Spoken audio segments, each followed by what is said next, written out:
IELTS reading a একটা ভালো band score আপনি কিভাবে পাবেন? আজকে এই ভিডিওতে আমি আইএলটিএস রিডিং এ একটা ভালো ব্যান্ড স্কোর নিশ্চিত করার একটা জাদুকরি ট্রিক শেয়ার করব। সেটা হচ্ছে RSR। আপনি যদি আইএলটিএস রিডিং এ একটা ভালো ব্যান্ড স্কোর পেতে চান, আপনাকে এই টিপটা ফলো করতে হবে। RSR, first R stands for receive।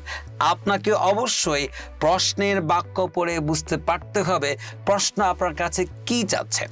এরপর প্যাসেজে গিয়ে আপনাকে ওই জায়গাটা পড়ে বুঝতে পারতে হবে প্যাসেজে কি বলা আছে।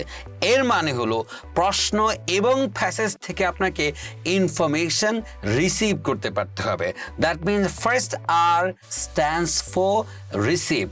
অ্যান্ড দেন এই দুই জায়গার তথ্যকে আপনাকে ব্রেনে দ্যাট মিনস স্টোর, আপনাকে স্টোর করতে পারতে হবে।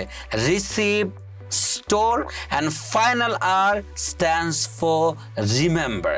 আপনি ইনফরমেশন রিসিভ করলেন, স্টোর করলেন, এরপর সিদ্ধান্ত নেওয়ার জন্য অবশ্যই আপনাকে দুই জায়গায় ইনফরমেশনকে কম্পেয়ার করতে গেলে রিসিভ, স্টোর অ্যান্ড এরপরে আপনাকে অবশ্যই সেটা রিমেম্বার করতে পারতে হবে।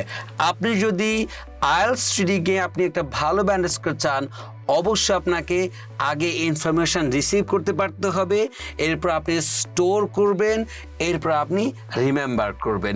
এই তিনটা কথা যদি আপনার মনে থাকে, আপনি অবশ্যই আপনার target band score IELTS reading ক্ষেত্রে অ্যাচিভ করতে পারবেন।